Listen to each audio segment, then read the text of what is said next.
नमस्कार दोस्तों, एक बार पुनः आप सभी का स्वागत है ज्ञान अड्डा में। अगेन हम एक नए टॉपिक के साथ में जो कि आपके करंट अफेयर्स का एक बहुत इम्पोर्टेंट टॉपिक है और पेपर फर्स्ट टीचिंग एप्टीट्यूड का एक बहुत ही important and most repeated topic है, that is NIRF national institutional ranking framework. अब ये जो रैंकिंग है आपके देश में जितने भी इंस्टीट्यूशंस हैं, यूनिवर्सिटीज हैं, कॉलेजेस हैं, उनकी रैंकिंग तय करने के लिए एक संस्था बनाई गई है, एक ऑर्गेनाइजेशन बनाई गई है, जिसे बनाया था स्टार्टिंग में MHRD ने, यानी कि ministry of human resource development ने बनाया था 29 सितंबर 2015 को। आई होप कि आप सभी को स्क्रीन प्रॉपर्ली विजिबल होगी। मैं हल्का सा ओवरव्यू लेते हुए फिर मैं हमारे मेन जो टॉपिक है उस पर आऊंगी कि 2026 का जो करंट डेटा है वो क्या है, क्योंकि इसी डेटा पे क्वेश्चन आते हैं। बट उस पे जाने से पहले इसके फुल फॉर्म पे भी क्वेश्चन आते हैं और कब इसका इनॉग्रेशन हुआ था, कब ये लॉन्च हुआ था, इससे भी क्वेश्चन आता है। इस वजह से थोड़ा सा मैं यहाँ पे आपको हाईलाइटिंग दे रही हूँ, ओवरव्यू दे रही हूँ। नेशनल इंस्टीट्यूशन रैंकिंग फ्रेमवर्क, इसको अप्रूव किया था ministry of human resource development ने, यानी MHRD ने, और ऑनरेबल प्राइम मिनिस्टर ने इसको लॉन्च किया था 29 सितंबर 2015, यानी मोदी जी ने इसको लॉन्च किया था। अक्रॉस आपके देश में जितनी भी इंस्टीट्यूशन है, पूरे देश भर की इंस्टीट्यूशन को रैंकिंग देने का काम इनका है। मतलब ये तय करते हैं कि नंबर 1 पे कौन होगा, नंबर 2 पे कौन होगा, नंबर 3 पे कौन होगा। अब ये तय करने के लिए इन्होंने कुछ पैरामीटर्स बनाए हैं, यानी कि कुछ स्टैंडर्ड्स बनाए हैं, तो इनके पैरामीटर्स भी इंपॉर्टेंट हो गए। इनके पैरामीटर से भी क्वेश्चन आता है। तो इनके 5 इंपॉर्टेंट पैरामीटर्स हैं, मैं आपको हाईलाइटिंग सिर्फ ऊपर ऊपर से बताऊंगी। सबसे पहला कि हमारे देश में टीचिंग, लर्निंग एंड रिसोर्सेज कौन कौन से इंस्टीट्यूशन के अच्छे हैं, यानी शिक्षण, अधिगम और स्रोत कौन कौन से अच्छे हैं, जिसमें ये तमाम चीजें चेक करते हैं कि स्टूडेंट का स्ट्रेंथ कितना है उस कॉलेज या इंस्टीट्यूशन में, टीचर्स कितने हैं, यानी फैकल्टी का रेशियो क्या है, स्टूडेंट का रेशियो क्या है।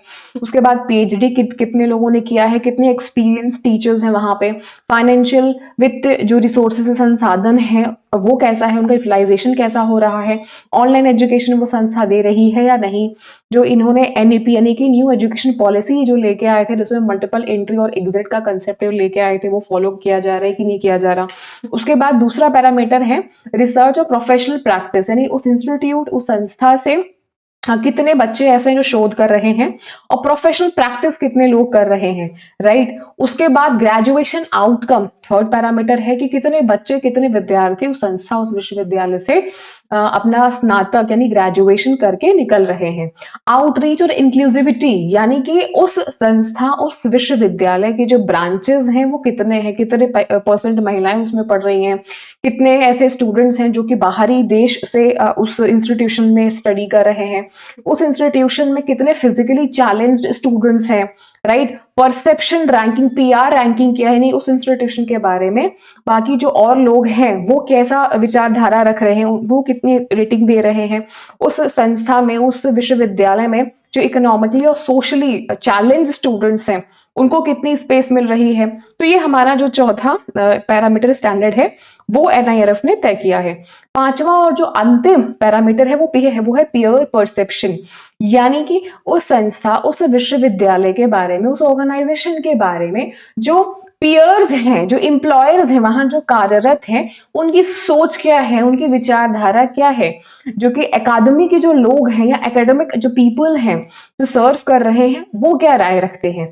तो ये बेसिकली ब्रॉडली 5 पैरामीटर्स के बेसिस पे तय किया जाता है, जिसमें ओवरऑल सारी चीजें आ जाती हैं। अब आते हैं अपने मुद्दे पर कि कौन कौन से जो हमारे रैंकिंग जो हम कर रहे हैं, कौन कौन से कॉलेजेस को हम इसमें इंक्लूड कर रहे हैं। तो हम देखें इसमें बहुत सारे अलग अलग हमने एक कैटेगरी बना के रखी है। सबसे पहले तो ओवरऑल रैंकिंग है और यूनिवर्सिटी लेवल पे कौन सा यूनिवर्सिटी नंबर 1 पे है, एंड सो कॉलेज लेवल पे रैंकिंग होती है, रिसर्च इंस्टीट्यूशन लेवल पे engineering, management, pharmacy, medical, dental, law, architecture and planning, agriculture and allied sector, innovation, open university नया ऐड हुआ है, स्किल यूनिवर्सिटी ये भी नया ऐड हुआ है, स्टेट पब्लिक यूनिवर्सिटी ये भी नया ऐड हुआ है और सस्टेनेबल डेवलपमेंट गोल्स ये भी नया हुआ है। हर साल इनकी रिपोर्ट जो है वो चेंज होती रहती है। तो अब हम अपने मुद्दे पर आएंगे कि इस साल की जो रिपोर्ट है वो क्या कह रही है। टोटल अगर हम देखें कितनी कैटेगरीज हैं, 1 2 3 4 5 6, 6 और 6 12, 12 13 14 15 16 17, टोटल 17 कैटेगरीज हैं। अब जिन जिन कैटेगरी से एग्जामिनेशन में क्वेश्चन आ सकता है या आया है वो हम देख लेते हैं। तो सबसे पहले हम देखेंगे ओवरऑल हमारे देश में जो कैटेगरी है उसमें नंबर 1 पे कौन है, तो वो है Indian institute of technology Madras, जो कि चेन्नई सिटी में है, तमिलनाडु स्टेट में है। यानी आईआईटी मद्रास नंबर 1 पे है ओवरऑल। अगर हम देखें सबसे ज्यादा वोटिंग इसको ही मिली है। अगर हम सेकंड पे बात करें इंडिया रैंकिंग यूनिवर्सिटी की, देखिए ये तो ओवरऑल का था जो मैंने आपको बताया, आईआईटी मद्रास ओवरऑल में नंबर 1 पे है। यूनिवर्सिटी में नंबर 1 पे इंडियन इंस्टीट्यूट ऑफ साइंस है जो कि बेंगलुरु में है और स्टेट कर्नाटका।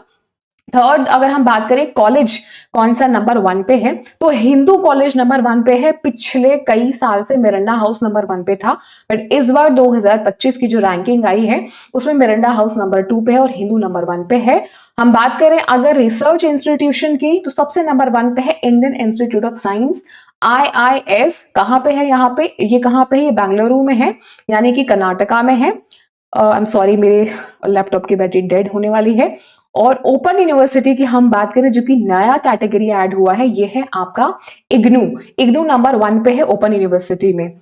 इसके बाद अगर हम बात करें जो कि न्यू दिल्ली में हम सभी को पता है, इसके बाद अगर हम बात करें स्किल यूनिवर्सिटी की, तो Symbiosis skill and professional university, formerly इसको Symbiosis skill and open university के नाम से हम जानते थे, जो कि पुणे और महाराष्ट्र में है, ये नंबर 1 पे है। हम बात करें स्टेट पब्लिक यूनिवर्सिटी की, तो जादवपुर यूनिवर्सिटी है जो कि कोलकाता में है, वेस्ट बंगाल में, ये नंबर 1 पे, और हमेशा नंबर 1 ही पूछा जाता है, तो आपको सिर्फ यही याद रखना है। SDG sustainable development goal institution को फॉलो करने वाली जो संस्था है वो आईआईटी मद्रास है, चेन्नई तमिलनाडु में। इन सारे इंस्टीट्यूशन जो जो मैंने आपको बताया है वो आपको याद रख लेना है। सेशन को हम एंड करेंगे। आगे सेशन एंड करने से पहले छोटी सी इन्फॉर्मेशन है कि ज्ञानदा की इस वेबसाइट पे आप विजिट करके फ्री टेस्ट एक्सेस कर सकते हैं paper first and paper second के। एंड साथ में 2026 के लिए हमारे कोर्सेज लाइव हो चुके हैं, paper first and paper second commerce में कराती हूँ। जो भी स्टूडेंट इंटरेस्टेड है नीचे दिए गए नंबर पे कॉल और कॉन्टैक्ट कर सकते हैं। Wish you all the very best my dear friends. इसी तरीके की तमाम अपडेटेड करंट अफेयर वाली वीडियोस देखने के लिए ज्ञानदा को सब्सक्राइब करना मत भूलिएगा। Wish you all the very best examination के लिए। Good luck.